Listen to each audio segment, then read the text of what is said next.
नमस्कार दोस्तों, royal maths education classes में आप सभी विद्यार्थियों का हार्दिक स्वागत है।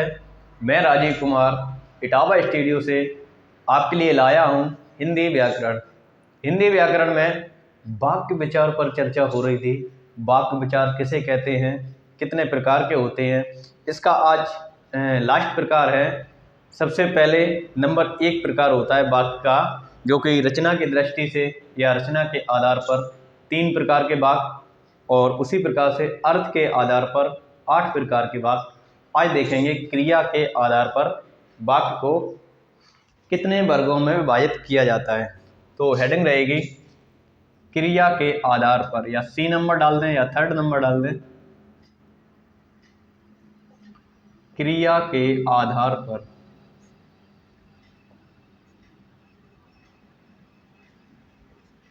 क्रिया के आधार पर वाक्य के जो भेद होते हैं वह 3 होते हैं। क्रिया के आधार पर वाक्य के 3 भेद होते हैं। कौन कौन से होते हैं? जिन्हें हम वाच्य कहते हैं वही क्रिया के आधार पर होता है। जैसे यहाँ हेडिंग भी डाल दें हम, वाच्य।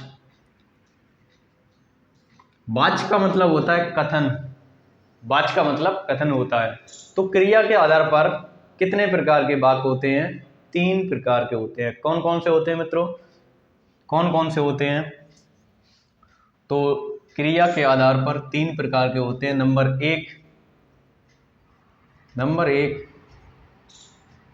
कर्तवाच्य या कृतवाच्य। नंबर 2 कर्मवाच्य, कर्मवाच्य।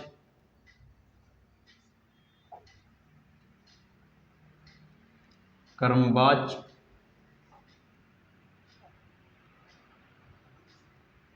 और नंबर 3 भाववाच्य, भाववाच्य। नंबर 1 कर्तवाच्य या कृतवाच्य कह लें, नंबर 2 कर्मवाच्य और नंबर 3 भाववाच्य। इनमें 3 नियम ऐसे बताएंगे जो कि बहुत इंपॉर्टेंट है, हम लिख सकते हैं। इनको बाद में डिटेल से चर्चा करेंगे। हम हेडिंग डाल सकते हैं महत्वपूर्ण नियम। महत्वपूर्ण नियम हेडिंग रहेगी महत्वपूर्ण नियम। अब कौन कौन से ये नियम होते हैं, कौन कौन से महत्वपूर्ण नियम होते हैं, उन्हें देखेंगे। तो नंबर एक नियम देखेंगे।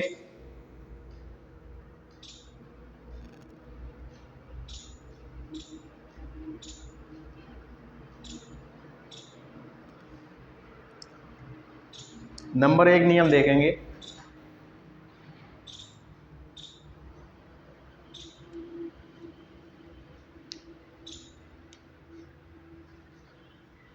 नंबर 1 नियम देखेंगे।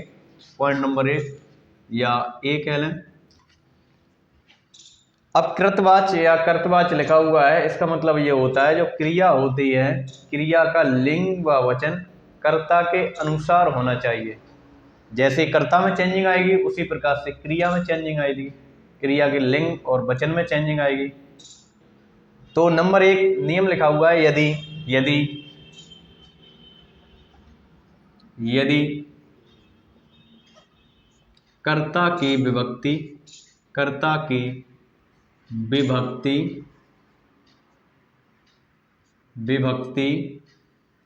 साथ में आए, कर्ता की विभक्ति साथ में आए तो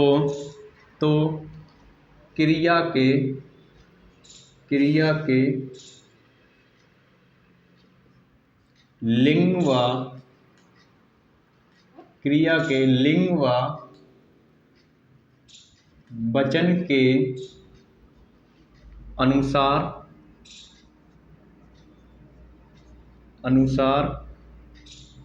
यदि कर्ता की विभक्ति साथ में आए तो क्रिया के लिंग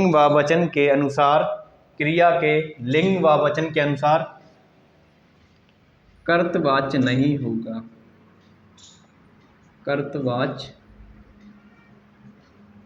नहीं होगा। यदि कर्ता की विभक्ति साथ में आए तो कर्ता की विभक्ति साथ में आए तो क्रिया का लिंग व वचन कर्ता के अनुसार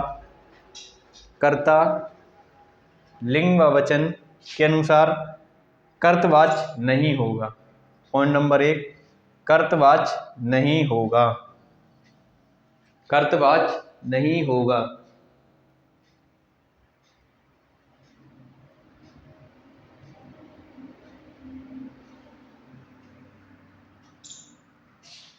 या हम इसे ऐसे कह लें कि यदि कर्ता की विभक्ति साथ में आए तो क्रिया के लिंग व वचन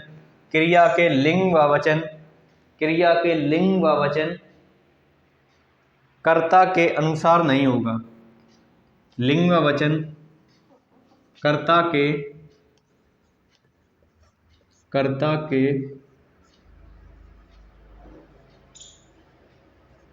अनुसार नहीं होगा। यदि कर्ता की विभक्ति साथ में आए तो क्रिया के लिंग व वचन कर्ता के अनुसार नहीं होगा। क्यों नहीं होगा? जैसे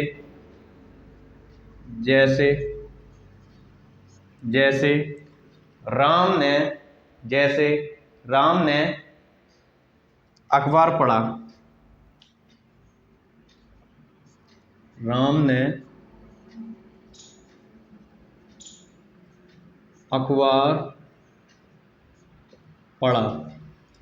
अखबार पढ़ा। नियम क्या है? यदि कर्ता की विभक्ति साथ में आए तो राम कर्ता है, ने विभक्ति है, तो क्रिया के लिंग व वचन, क्रिया क्या है? पढ़ना क्रिया है, लिंग व वचन। अगर कर्ता एक वचन है यानी लिंग है पुरुष एक वचन है, तो जो पढ़ना है वो भी पुरुष एक वचन ही है। यदि कर्ता की विभक्ति साथ में आए तो क्रिया के लिंग व वचन कर्ता के अनुसार नहीं होगा।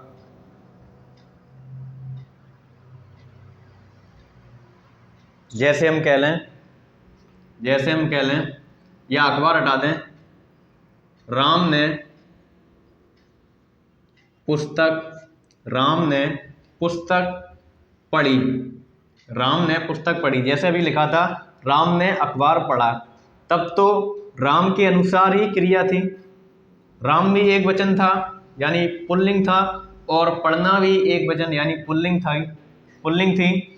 अब राम ने पुस्तक पढ़ी तो राम पुल्लिंग है, एक वचन है, लेकिन यहाँ पढ़ी यानी ये हो गया स्त्रीलिंग।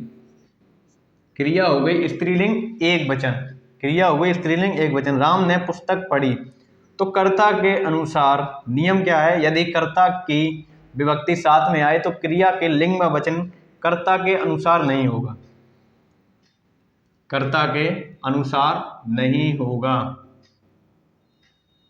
या हम कह लें, दूसरा और एग्जांपल दे दें, जैसे सीता ने अखबार पढ़ा। सीता स्त्रीलिंग है, एक वचन है, या पुल्लिंग है, पढ़ना एक वचन है, जबकि कर्ता स्त्रीलिंग है, पढ़ना पुल्लिंग है। या हम यहीं पर लिख दें राम ने अखबार पढ़ा, तब तो सही था। सीता ने अखबार पढ़ा, या हम कह दें सीता ने पुस्तक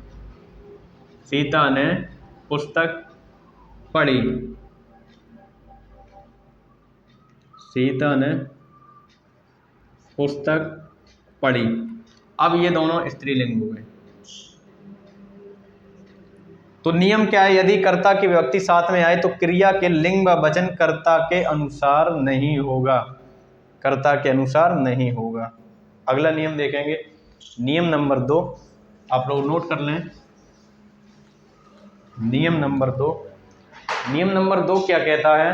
नियम नंबर 2 कहता है यदि यदि कर्ता विभक्ति सहित और कर्म भी विभक्ति सहित हो तो क्रिया का लिंग वचन कर्ता व कर्म दोनों के अनुसार नहीं होता है। नियम नंबर 2, यदि यदि कर्ता विभक्ति सहित और कर्म भी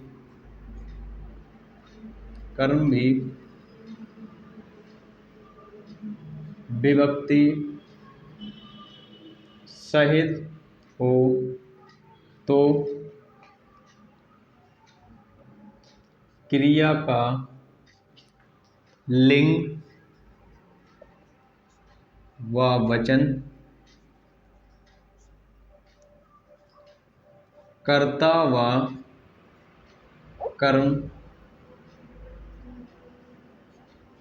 दोनों के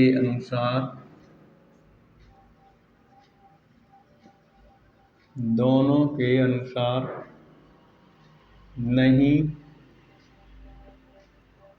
होता है। यदि कर्ता की विभक्ति या कर्ता विभक्ति सहित हो, यानी कर्ता के साथ विभक्ति हो और कर्म के साथ भी विभक्ति हो, तो क्रिया का जो लिंग होगा या वचन होगा वो ना तो कर्ता के अनुसार होगा और ना ही कर्म के अनुसार होगा। ना तो कर्ता के अनुसार होगा और ना ही कर्म के अनुसार होगा। जैसे हम कह लें राम ने रावण को मारा। राम कर्ता है, रावण कर्म है, कर्ता के साथ विभक्ति है और कर्म के साथ भी विभक्ति है। तो जो क्रिया है ना तो कर्ता के साथ होगी और ना ही कर्म के साथ होगी। ना तो कर्ता के साथ होगी ना ही कर्म के साथ होगी। कैसी? कर्ता पुल्लिंग शब्द है, कर्ता पुल्लिंग है, एक वचन है, यहाँ क्रिया भी पुल्लिंग एक वचन है। अब इसी को चेंज कर दें या हम कह दें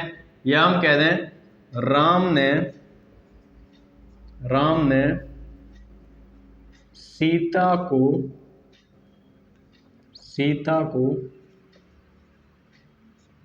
देखा। राम ने सीता को देखा।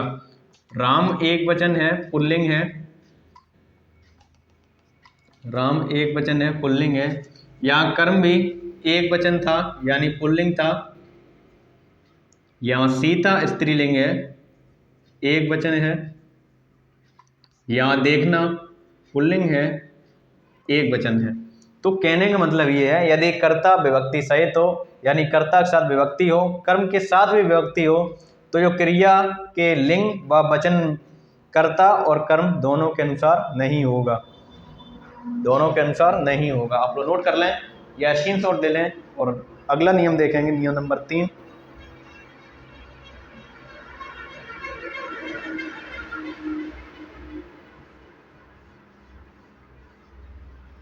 नियम नंबर 3 देखेंगे, उसके बाद हम कर्तृवाच, कर्मवाच और भाववाच पढ़ाएंगे। नियम नंबर 3, यदि कर्ता विभक्ति रहित हो तो क्रिया का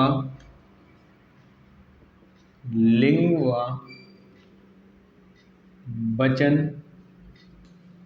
कर्ता के अनुसार ही होगा। यदि कर्ता विभक्ति रहित हो यानी कर्ता विभक्ति रहित का मतलब होता है नहीं होना, विभक्ति का नहीं होना। यदि कर्ता विभक्ति रहित हो तो क्रिया का लिंग व वचन कर्ता के अनुसार ही रहेगा। जैसे राम राम चलता है। इसी को बना दें सीता चलती है। राम पुल्लिंग है तो यहाँ क्रिया भी पुल्लिंग है। सीता स्त्रीलिंग है तो क्रिया भी स्त्रीलिंग होगी। या हम कह दें मोहन खाता है, या हम कह दें राधा खाती है। इस प्रकार के जो वाक्य होंगे वह नियम नंबर 3 से संबंधित होंगे। आप लोग नोट कर लें या स्क्रीनशॉट ले लें। अब देखेंगे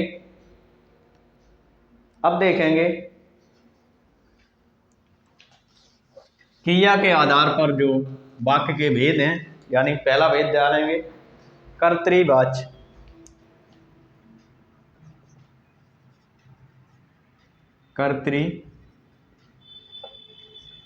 या कृतवाच्य कह लें। इसकी परिभाषा क्या होगी? कर्तृवाच्य या कृतवाच्य की परिभाषा क्या होगी? यदि वाक्य में क्रिया का लिंग व वचन, यदि वाक्य में क्रिया का लिंग व वचन कर्ता के अनुसार हो तो वाक्य कर्तृवाच्य या कृतवाच्य होगा। यदि वाक्य में क्रिया का लिंग व वचन कर्ता के अनुसार बदले, कर्ता के अनुसार परिवर्तित हो तो वह वाक्य कर्तृवाच्य होगा। जैसे उदाहरण दे दें, जैसे राम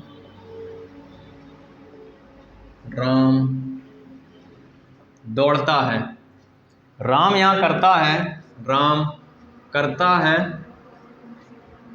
एक वचन में है। राम करता है एक वचन में है, तो यहाँ दौड़ता है ये भी पुल्लिंग है, एक वचन में है।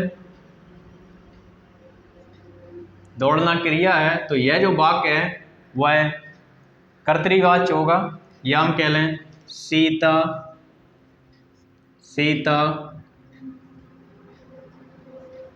खाना, सीता गाती है।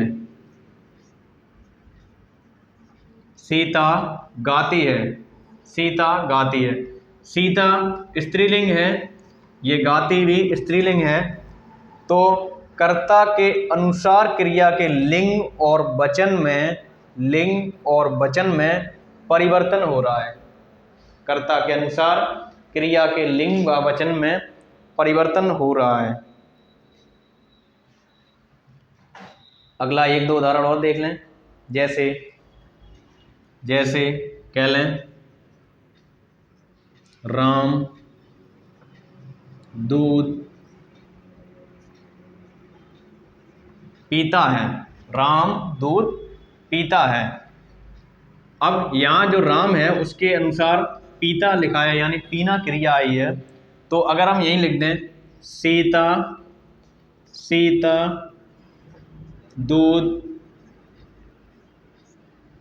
पीती है, तो सीता स्त्रीलिंग है, यहाँ पीती भी स्त्रीलिंग है, यानी पीना जो है वह स्त्रीलिंग में आ गया, पीती है। तो कर्ता के अनुसार क्रिया के लिंग व वचन में परिवर्तन हो रहा है, तो ये कर्तृवाच्य होगा।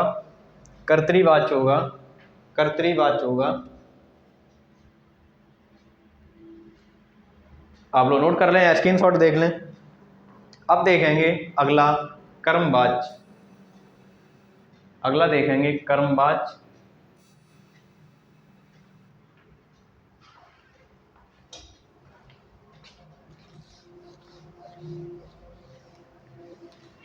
अगली हेडिंग रहेगी कर्मवाच्य।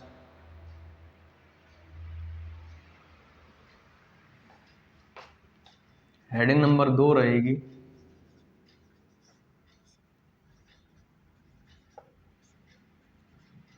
कर्मवाच्य। इसकी परिभाषा क्या रहेगी? यदि वाक्य में क्रिया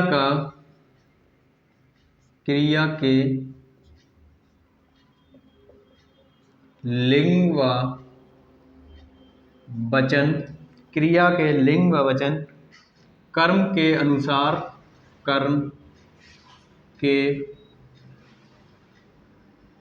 अनुसार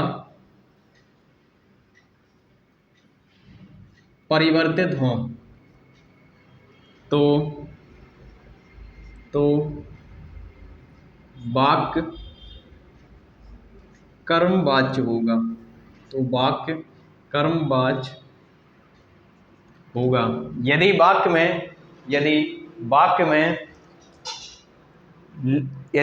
में क्रिया के लिंग व वचन कर्म के अनुसार परिवर्तित हों तो कर्मवाच्य होता है।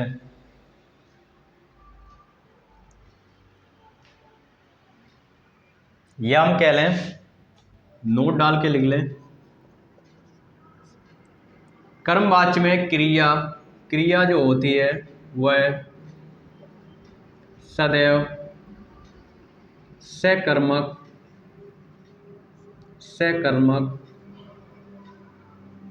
होती है। कर्मवाच्य में क्रिया सदैव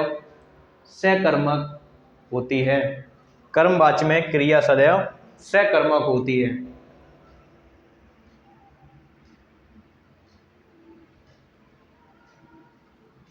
जैसे उदाहरण लिख दें, जैसे उदाहरण लिख दें, राम के द्वारा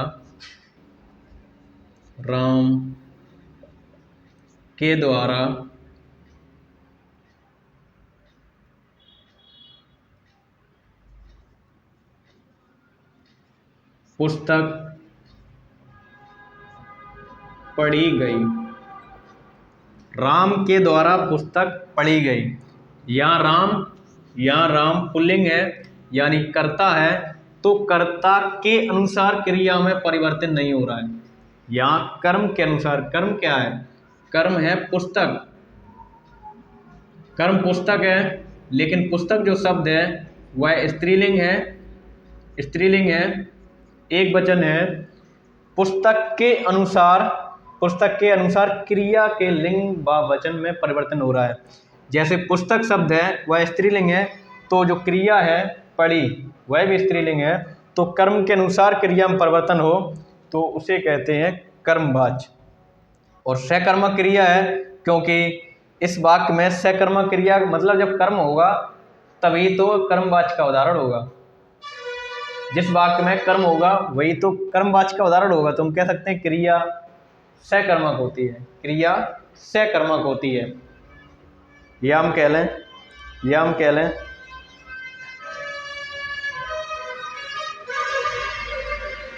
लें सीता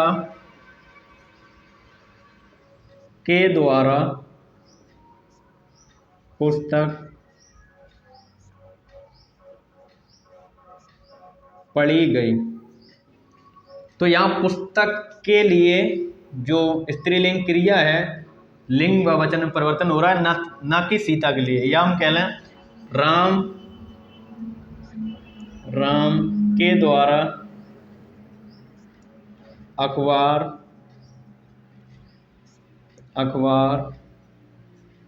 पढ़ा गया। अब ऐसा नहीं है कि राम पुल्लिंग है, राम जो करता है पुल्लिंग है, तो इसलिए जो पढ़ा लिखा हुआ है ये क्रिया है और ये भी पुल्लिंग है। नहीं, अखबार है, अखबार पुल्लिंग है यानी कर्म पुल्लिंग है, इस वजह से क्रिया पुल्लिंग है। अगर हम यहीं लिख दें सीता के द्वारा अखबार पढ़ा गया, तो सीता स्त्रीलिंग है, इसके अनुसार क्रिया में परिवर्तन नहीं हो रहा है, जबकि अखबार पुल्लिंग है, इसके अनुसार क्रिया में परिवर्तन हो रहा है। तो इस तरह के जो वाक्य होते हैं वह कर्मवाचक के उदाहरण होंगे। या मेरे द्वारा अखबार पढ़ा गया, या उसके द्वारा अखबार पढ़ा गया, या उसके द्वारा, या वे अखबार पढ़ रहे हैं। तो इस प्रकार के जो उदाहरण होंगे जो कि कर्म के अनुसार क्रिया में लिंग व वचन में परिवर्तन होता है, तो ये कर्मवाचक का उदाहरण होंगे। आप लोग नोट कर लें या स्क्रीनशॉट ले लें। अब देखेंगे भाववाचक, हेडिंग रहेगी भाववाचक। अगला देखेंगे भाववाचक।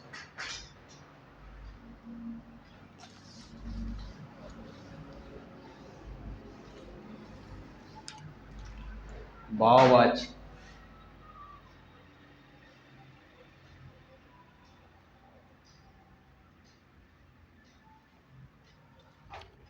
हेडिंग नंबर 3 रहेगी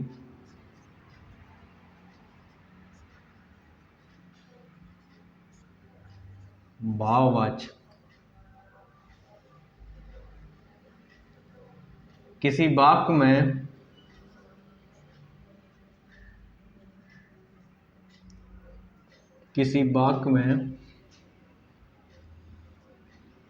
क्रिया के लिंग व वचन ना तो कर्ता के द्वारा, ना तो कर्ता के, और ना ही कर्म के अनुसार। किसी वाक्य में क्रिया के लिंग व वचन में ना तो कर्ता के अनुसार और ना ही क्रिया के अनुसार परिवर्तन होता है,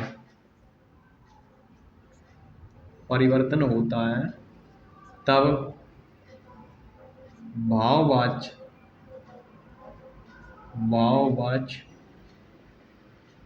होता है। या पॉइंट लिख लें, नोट डाल के लिख लें। ऐसे वाक्यों में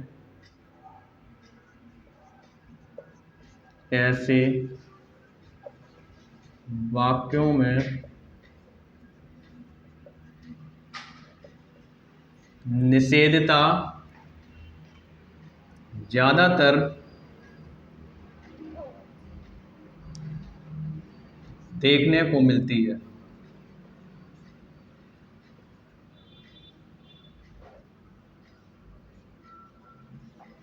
मतलब जो भाववाचक के उदाहरण होंगे उसमें ज़्यादातर निषेधता देखने को मिलती है।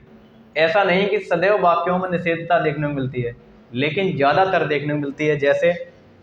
जैसे या हम कह लें भाव के अनुसार क्रिया के लिंग व वचन में परिवर्तन होता है, तो उसे भाववाचक कहते हैं। भाव के अनुसार क्रिया के लिंग व वचन में परिवर्तन हो तो उसे भाववाचक कहेंगे।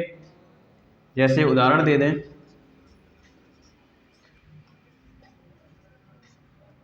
राम से सुबह उठा नहीं गया।